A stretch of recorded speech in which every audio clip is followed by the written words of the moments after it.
तो आज की शुरुआत एक सुविचार से करते हैं। वो सुविचार है, सबसे पहले आप अपने मन में यही लाइए, आई एम द बेस्ट, मैं ही सबसे अच्छा हूं, मैं सब कुछ कर सकता हूं, आज का दिन मेरे लिए बहुत बेहतर है। इन सारे विचारों के साथ अगर हम अपने कार्य की शुरुआत करते हैं तो उस कार्य में हमेशा सफल होंगे, कभी भी असफलता हमको नहीं देखनी पड़ेगी। आज का मैं इंटरेस्टिंग टॉपिक लेके आया हूं और बहुत ही इंटरेस्टिंग टॉपिक है। आप लोग मन से पढ़िए और देखिए कि कितना इंटरेस्टिंग है। जैसे ही आप पढ़ेंगे तो आपको बहुत ही आनंद आएगा। आज का इंटरेस्टिंग टॉपिक है हमारा विटामिन। आज ये जो टॉपिक लेके आया हूं मैं, विटामिन। आप सभी जानते हैं कि हम सभी लोगों को अपने शरीर की उपापचयी क्रियाओं को पूरा करने के लिए ऐसे कार्बनिक अणुओं की आवश्यकता होती है जो हमारे शरीर की समस्त कार्यों को जो है आगे बढ़ाते हैं, समस्त कार्यों को हमारे करते हैं। तो विटामिन एक ऐसा कार्बनिक अणु है जिसकी सहायता से हमारे शरीर की समस्त उपापचयी क्रियाएं होती हैं। आज हम बात करेंगे इसी विटामिन से आधारित चीजों पर। इस विटामिन के बारे में जानेंगे कि इसकी खोज कब हुई, इसके रासायनिक नाम क्या है, इसकी परिभाषा क्या होती है, या विटामिन होते क्या हैं, इन चीजों के बारे में हम जानेंगे। तो आइए हम आज का ये चैप्टर शुरू करते हैं, टॉपिक शुरू करते हैं विटामिन के बारे में। आइए हम देखते हैं विटामिन। कार्बनिक जो विटामिन होते हैं कार्बनिक अणु होते हैं जिसे बीटामर समूह में रखा गया है। यानी जो अणु होते हैं एकल नहीं होते, एकल भी होते हैं और समूह में भी होते हैं, और जो समूह में होते हैं इस समूह को बीटामर कहते हैं। यानी इनको हम बीटामर भी कह सकते हैं। विटामिन जो है एक कार्बनिक अणु है जिसे बीटामर भी कहा जाता है, जो शरीर के उपापचयी क्रियाओं को बढ़ाते हैं या शरीर में उपापचयी क्रियाओं को नियंत्रित करते हैं, जिन्हें हम विटामिन कहते हैं। अगर हम सामान्य भाषा में कहें तो विटामिन की परिभाषा हम ऐसे कहेंगे कि विटामिन ऐसे कार्बनिक अणु है जो हमारे शरीर की समस्त उपापचयी क्रियाओं को करने का कार्य करते हैं, और इनको हम बीटामर भी कहते हैं। और आगे हम देखते हैं कि इनके स्रोत क्या हैं, प्रमुख विटामिन कौन से हैं, इनका खोज कब हुआ, यानी इनकी खोज वर्ष क्या है, और इनके भोजन के स्रोत क्या हैं। इन विटामिन के बारे में हम जानते हैं कि इनकी खोज कब हुई, इनको किस प्रकार के भोजन से हम प्राप्त कर सकते हैं, क्योंकि जो हमारा शरीर है वो विटामिन का निर्माण नहीं करता है, हमको इन्हें बाहर से ही लेना होता है। जैसे हमारे शरीर को विटामिन डी की आवश्यकता होती है जिससे हमारी हड्डियां जो होती हैं मजबूत होती हैं, शरीर बलिष्ठ होता है, तो विटामिन डी हम ले नहीं सकते। यानी विटामिन डी हमारा शरीर खुद निर्माण नहीं करता, हम इसको लेते हैं जो हमको सूर्य की किरणों से प्राप्त होती है। तो विटामिन डी सुबह सुबह जब सूर्य की किरणें निकलती हैं, लालिमा रहती है सूर्य में, उस समय अगर हम बाहर बैठते हैं अपने शरीर में मालिश, तेल की मालिश करके बाहर बैठते हैं उस धूप में, तो वो किरणें हमारी बॉडी उनको एब्जॉर्ब करती हैं और हमको विटामिन डी मिल जाती है।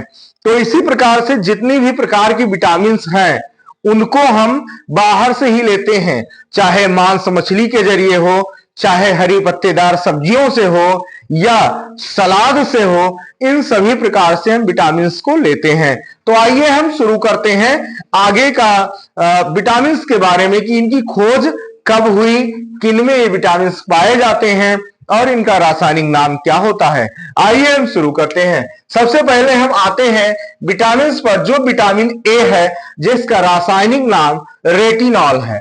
आप ये ध्यान रखिएगा कि जो विटामिन ए है इसका रासायनिक नाम रेटिनॉल होता है, और इसकी खोज हुई थी 1913 ईस्वी में।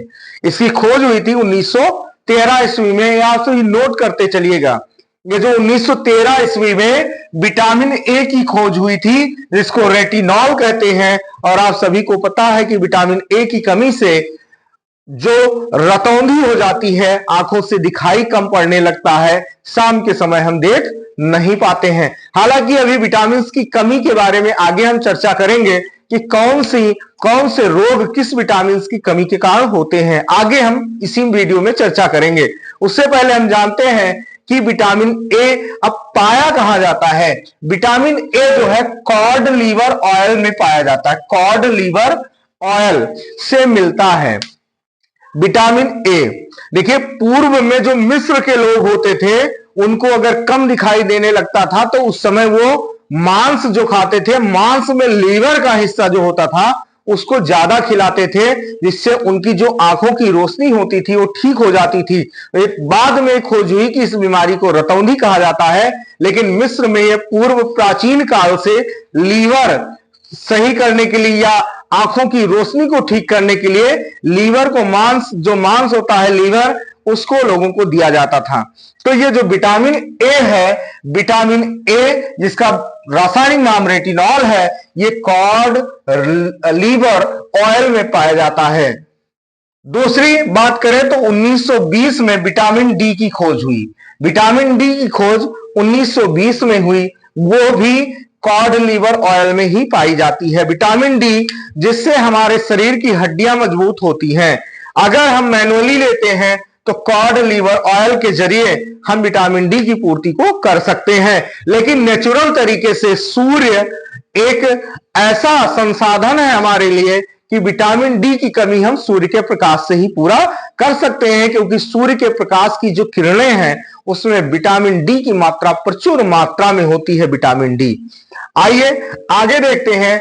आगे 1920 में ही विटामिन सी की खोज हुई, जिसको एस्कॉर्बिक एसिड कहा जाता है। विटामिन सी जितने भी प्रकार के खट्टे पदार्थ हैं, जैसे नींबू हो गया, आंवला हो गया, संतरा हो गया, मौसमी हो गया, आदि ऐसे जितने भी पदार्थ हैं, अमरूद हो गया, अमरूद भी हल्का खट्टा होता है, उसमें विटामिन सी प्रचुर मात्रा में पाया जाता है। और सेब हो गया, एप्पल, उसमें भी विटामिन सी पाया जाता है। तो इस प्रकार के जितने भी खट्टे पदार्थ हैं उनमें विटामिन सी प्रचुर मात्रा में पाई जाती है। यानी विटामिन सी की कमी हमारे शरीर में ना होने पाए, जिससे हमको खट्टे पदार्थों का यूज, जैसे नींबू, आंवला, इन सभी चीजों का यूज हमको अपने भोजन में करना चाहिए। फिर आगे हम देखते हैं 1922 ईस्वी में, 1922 ईस्वी में हुआ है खोज विटामिन ई का। विटामिन ई जिसको टोकोफेरॉल कहा जाता है, टोकोफेरॉल इसका रासायनिक नाम होता है विटामिन ई का, टोकोफेरॉल। ये सब ऑल संरचना वाले होते हैं। ऑल संरचना में कैरोटीन और बीटा दो चीजें होती हैं, तो इसके कारण इसको टोकोफेरॉल कहा जाता है। और ये गेहूं बीज तेल में, यानी जो बीज वाले पौधे होते हैं जिनमें तेल पाया जाता है, उसमें, गेहूं के बीज में, इन सभी में प्रचुर मात्रा में विटामिन ई पाया जाता है। फिर हम आते हैं विटामिन बी1। जैसा कि हम लोग जानते हैं कि विटामिन बी कॉम्प्लेक्स होता है। कॉम्प्लेक्स में बहुत सारी चीजें आती हैं, कई विटामिन आते हैं, जिनको बी कॉम्प्लेक्स को जो है एक जापानी वैज्ञानिक हुए थे जिनका नाम उमेतारो सुजुकी था। इन्होंने सबसे पहले विटामिन बी कॉम्प्लेक्स को 1910 में अलग किया था। तो हम विटामिन बी कॉम्प्लेक्स की बात करें तो विटामिन बी कॉम्प्लेक्स में विटामिन बी1 जिसको थायमिन कहा जाता है, जो चावल की भूसी में मिलता है। चावल की भूसी आपने देखा, ब्राउन एक ऑयल होता है, चावल की भूसी से बनाया जाता है ऑयल, उसमें प्रचुर मात्रा में यह विटामिन पाया जाता है, यानी विटामिन बी1, जिसको हम रासायनिक भाषा, जो रासायनिक नाम है इसका थायमिन, यानी थायमिन के नाम से हम इसको जानते हैं। फिर आगे हम देखते हैं 1929 में खोज हुई विटामिन के1। विटामिन के आप जानते हैं, विटामिन के1, और मतलब ये विटामिन के की ही जो है अलग अलग अणु हैं। तो विटामिन के हमारे शरीर की ब्लड में पाया जाता है, और हमारे ब्लड की जो हमारी रक्त कणिका है, प्लेटलेट्स, उसमें विटामिन के पाया जाता है। इसका काम यह होता है कि प्लेटलेट्स की सहायता क्लॉट बनाने में करता है। जो प्लेटलेट्स होती है, आपने देखा होगा कि आपके शरीर का कोई भाग चोटिल हो जाता है या कट जाता है, तो कुछ ही देर बाद उस पे रक्त का वो थक्का जम के पपड़ी नुमा संरचना बना लेता है, जिसमें प्लेटलेट्स की सहायता विटामिन के करता है उस ब्लड के थक्के को बनाने के लिए। तो विटामिन के जो है, इसका जो रासायनिक नाम है फाइलोकेविनोन, फाइलोकेविनोन जो इसका नाम है, रासायनिक नाम है, हरी सब्जियों में पाया जाता है। जो हरी पत्तेदार सब्जियां होती हैं, इन सब्जियों में ये बहुत प्रचुर मात्रा में पाया जाता है। और जो रगेज होते हैं, जैसे सलाद हो गया, सलाद में पाया जाता है। सलाद में बहुत सारी चीजें आ गई, गाजर हो गया, आपकी मूली हो गई, इन सभी चीजों में प्रचुर मात्रा में भी ये पाया जाता है। फिर बात करते हैं विटामिन B9 की। विटामिन B9 की खोज 1941 में हुई। 1941 में विटामिन B9 की खोज हुई, जिसको फोलिक एसिड कहा जाता है, और ये भी हरे पत्तेदार सब्जियों में पाई जाती है। यानी जो विटामिन B9 है, इसकी खोज 1941 में हुई, और इसको फोलिक एसिड कहा जाता है, यानी रासायनिक नाम इसका फोलिक एसिड है, और ये भी हरे पत्तेदार सब्जियों में पाई जाती है। वहीं दूसरी ओर बात करें 1920 में विटामिन B2, विटामिन B2 जैसे बी कॉम्प्लेक्स में कई विटामिन है, ऐसे विटामिन B2 इसको राइबोफ्लेविन कहा जाता है, और ये पाई जाती है मांस में, दूध आदि चीजों में विटामिन ये B2 पाई जाती है। तो इसकी खोज 1920 में हुई थी। अब आते हैं विटामिन B12, कोवालामिन। आपने कोवालामिन सुना होगा। कोवालामिन आप सभी देखेंगे कि जब आप किसी मेडिकल स्टोर पे जाते हैं तो कोवालामिन इंजेक्शन जो है सजेस्ट करते हैं। जब वीकनेस होती है तो डॉक्टर या जो भी होते हैं वो सजेस्ट करते हैं कि आप कोवालामिन लगवा लीजिए। तो कोवालामिन क्या है? ये मल्टीविटामिन का इंजेक्शन होता है, और कोवालामिन में विटामिन B12 पाया जाता है। ये इसका रासायनिक नाम है कोवालामिन, और कोवालामिन विटामिन B12 यानी B12 का रासायनिक नाम कोवालामिन, और इसकी खोज 1948 में हुई थी, और ये अंडा, दूध आदि चीजों में प्रचुर मात्रा में पाई जाती है विटामिन B12। फिर आते हैं विटामिन B3 की ओर। विटामिन B3 इसका रासायनिक नाम है नियासिन। विटामिन B3 का रासायनिक नाम है नियासिन, और नियासिन जो है किनमें पाई जाती है? ये अनाज में पाई जाती है। जितने भी खड़े अनाज, मोटे अनाज हैं, उसमें पाई जाती है विटामिन। ये जो विटामिन है B3, ये खड़े अनाज में, मोटे अनाज आदि चीजों में पाई जाती है, और इसकी खोज हुई थी 1936 में। इसकी खोज 1936 में हुई। अब आगे देखते हैं विटामिन B6 की बात करते हैं। पायरिडॉक्सिन इसका रासायनिक नाम है। विटामिन B6 जिसका रासायनिक नाम पायरिडॉक्सिन है, और इसकी खोज हुई थी 1934 में। इसकी खोज कब हुई थी? 1934 में हुई थी। पायरिडॉक्सिन रासायनिक नाम है B6 का। इसकी खोज हुई 1934 में, और यह मांस, मछली, दूध, अंडा इन सभी चीजों में पाई जाती है। आज बहुत सारी चीजें हैं जिनमें ये पाई जाती है। फिर आते हैं B7 की ओर। विटामिन B7 जिसको बायोटिन कहा जाता है। बायोटिन इसका रासायनिक नाम होता है बायोटिन। विटामिन B7 इसका रासायनिक नाम होता है बायोटिन, और बायोटिन पाई जाती है मांस, दूध, अंडा आदि चीजों में भी ये पाई जाती है। और इसकी खोज जो है, इसकी खोज 1936 में हुई। B7 यानी बायोटिन, इसकी खोज कब हुई? 1900। आप सभी बताइएगा कमेंट करके कि आपको समझ में आ रहा है या नहीं समझ में आ रहा है, या मैं बहुत तेज पढ़ा रहा हूं। अगर मैं तेज पढ़ा रहा हूं तो आप सभी कमेंट करके जरूर बताइएगा। तो हम हैं कहां पे? हम हैं 1936 पे, यानी B7 बायोटिन, ये भी मांस, दूध, अंडा आदि चीजों में पाई जाती है। फिर हम आते हैं B5 की ओर, जिसको पैंटोथेनिक एसिड कहा जाता है। Vitamin B5 pantothenic acid. Pantothenic acid देखिए, यह पाया जाता है साबुत अनाज में, यानी जो अनाज, खड़े अनाज होते हैं, मोटे अनाज होते हैं, उन अनाजों में विटामिन B5 यानी पैंटोथेनिक एसिड पाया जाता है, और इसकी खोज 1931 में हुई थी। अब आप सभी ये जाने कि कौन सी विटामिन की खोज कब हुई, इनके रासायनिक नाम क्या है और इनके स्रोत क्या है, इन चीजों के बारे में आपने जाना। अब हम आगे बात करेंगे, जैसे विटामिन बी कॉम्प्लेक्स है। विटामिन बी कॉम्प्लेक्स के बारे में बात करेंगे कि इसको सबसे पहले किसने अलग किया, क्योंकि जब ये अलग अलग हुआ तभी हम लोग जान पाए B1, B2, B5, B7, तभी हमको ये पता चला। तो आइए हम जानते हैं कि किसने इनको अलग किया।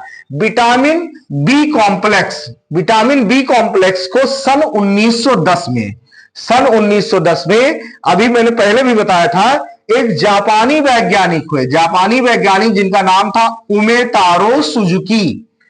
जापानी वैज्ञानिक हुए 1910 में, इन्होंने विटामिन बी कॉम्प्लेक्स को, जिनका नाम उमेतारो सुजुकी था, इन्होंने इसको अलग अलग किया और इसे एबेरिक एसिड नाम दिया। यानी विटामिन बी कॉम्प्लेक्स जो है इसको इन्होंने एबेरिक एसिड नाम दिया था, जो बाद में बदलकर ओरिजैनिन नाम कर दिया गया। पहले जो उमेतारो सुजुकी वैज्ञानिक हुए, जापानी वैज्ञानिक, इन्होंने 1910 में जब बी कॉम्प्लेक्स को अलग किया तो उन्होंने नाम दिया एबेरिक एसिड। उन्होंने जो नाम दिया था वो था एबेरिक एसिड, लेकिन बाद में क्या हुआ कि इस नाम को बदल दिया गया और इसको नाम कर दिया गया ओरिजैनिन। इसका नाम रखा गया ओरिजैनिन। अब हम आगे इसके बारे में और पढ़ते हैं और जानते हैं कि इन विटामिन की कमी के कारण कौन कौन से रोग हो जाते हैं। आइए आगे का चैप्टर देखते हैं। विटामिन की कमी से हमारे शरीर में बहुत सारे रोग हो जाते हैं। आइए हम जानते हैं कि कौन कौन से रोग हमारे शरीर में विटामिन की कमी से होते हैं। जैसे विभिन्न प्रकार के रोग हमारे शरीर में होते हैं विटामिन की कमी के कारण। तो हम जानते हैं कि कौन कौन से रोग हमारे शरीर में हो सकते हैं विटामिन की कमी के कारण। पहले हम देखते हैं रतौंधी, यानी जिसमें हमको कम दिखाई देने लगता है, शाम के समय हम कम देख पाते हैं। दूसरा रोग हो गया बेरी, स्कर्वी, रिकेट्स, एनीमिया। ये सारे रोग ऐसे हैं जो विटामिन की कमी के कारण होते हैं। अब आइए आगे हम जानते हैं कि किस विटामिन की कमी के कारण कौन सा रोग होता है। तो सबसे पहले हम शुरुआत करते हैं विटामिन ए से। विटामिन ए जो है, इसकी कमी से रतौंधी, संक्रमणों का खतरा, जीरोफ्लैथेमिया और त्वचा शुष्क हो जाती है, वह सल्की हो जाती है। अब हम समझते हैं जीरोफ्लैथेमिया क्या है। ये एक आंख की बीमारी है जिनमें आंसू सूख जाते हैं और आंख में सूजन आ जाती है। ये जीरोफ्लैथेमिया नाम की आंख की बीमारी होती है। यानी विटामिन ए की कमी के कारण आंखों से संबंधित जो भी बीमारियां होती हैं वो हो जाती हैं।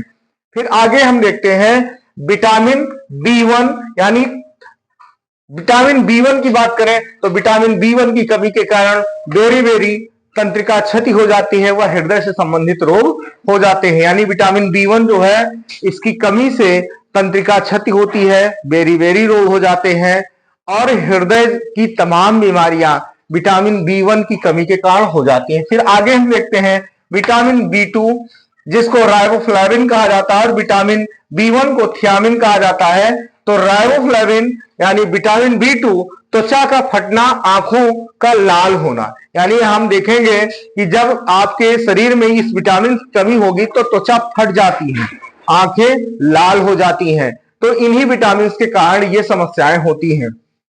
आगे हम देखते हैं विटामिन बी3, जिसको नियासिन कहते हैं, जिस पर त्वचा पर दाद हो जाता है। हम सभी सामान्य रूप से देखेंगे कि बहुत से लोगों को दाद की बीमारी हो जाती है। तो दाद की बीमारी किस कारण से होती है?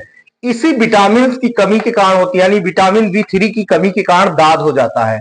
फिर विटामिन बी12 की कमी से एनीमिया हो जाता है। यानी एनीमिया का मतलब शरीर में रक्त की कमी हो जाती है। तो विटामिन बी12 से एनीमिया होता है, तंत्रिका की क्षति होती है, हाथ व पैरों में सुन्नता आ जाती है और झंझनाहट होती है। विटामिन बी12 से पूरे शरीर में झंझनाहट होने लगती है। इसकी कमी से हाथ पैर धीरे धीरे सुन्न हो जाते हैं, विटामिन बी12 की कमी के कारण। फिर आगे देखते हैं विटामिन सी की कमी से क्या होता है? विटामिन सी की कमी से मसूड़ों में से खून आने लगता है, यानी पायरिया हो जाती है। विटामिन सी की कमी से पायरिया हो जाती है। पायरिया होने पर क्या होता है कि हमारे मसूड़ों से खून आने लगता है। दूसरा होता है घाव का देर से भरना। अगर विटामिन सी की कमी है तो घाव अगर आपको हो गया है तो घाव बहुत देर में भरेगा, जल्दी घाव भरता नहीं है। तीसरा, थकान आने लगेगी, कमजोरी आदि चीजें आपको समस्याएं होंगी। आगे देखते हैं विटामिन डी की कमी से रिकेट्स हो जाता है। रिकेट्स बच्चों में होता है, यानी हाथ पैर जो है कमजोर हो जाते हैं, टेढ़े मेढ़े हो जाते हैं। उसके बाद ऑस्टियोपोरोसिस, ये हड्डियों की एक बीमारी होती है, हड्डियां कमजोर हो जाती हैं और थोड़ा सा झटका लगने पर टूट जाती हैं तड़ाक से। ये विटामिन डी की कमी के कारण ये रोग होता है। फिर बात करते हैं विटामिन ई की। विटामिन ई की कमी से हमारा नर्वस सिस्टम जो है वो क्षतिपूर्ण हो जाता है, यानी नर्व्स हमारी खराब हो जाती हैं, मांसपेशियों में कमजोरी आ जाती है, यानी हमारे हाथ पैर ठीक से काम नहीं करते, ताकत नहीं लगती है। ये सारी चीजें विटामिन ई की कमी के कारण होती हैं। फिर आगे हम देखते हैं विटामिन के। विटामिन के की कमी से क्या होता है? विटामिन के जो है, इसकी कमी से खून का थक्का नहीं जमता है। हमने अभी पहले भी कहा था, विटामिन के जो होता है, इसकी कमी के कारण हमारे शरीर में जो खून का थक्का होता है वो नहीं जमता है। आपने देखा होगा, आपको चोट लगती है और ब्लड बहने लगता है, कुछ ही क्षण के बाद हमारी जो ब्लड कार्सल्स होती हैं, यानी रक्त कणिकाएं, जिनमें से एक प्लेटलेट्स होती है, उसी प्लेटलेट्स में विटामिन के पाया जाता है और विटामिन के प्लेटलेट्स की सहायता करता है रुधिर का थक्का जमाने में। यानी जब हमको चोट लगती है कहीं, तो कुछ देर बाद उसके ऊपर रुधिर का थक्का जम के पपड़ी पर जाती है। तो ये संरचना जो बन जाती है, वो प्लेटलेट्स की सहायता करती है विटामिन के। विटामिन के कारण ही रक्त का थक्का बन जाता है। आपको ये हमारा वीडियो कैसा लगा, हमको कमेंट बॉक्स में जरूर बताइएगा। और ऐसे ही रोचक वीडियो देखने के लिए हमारा चैनल ज्यादा से ज्यादा सब्सक्राइब करें और वीडियो को शेयर करें। धन्यवाद, नमस्कार, जय हिंद।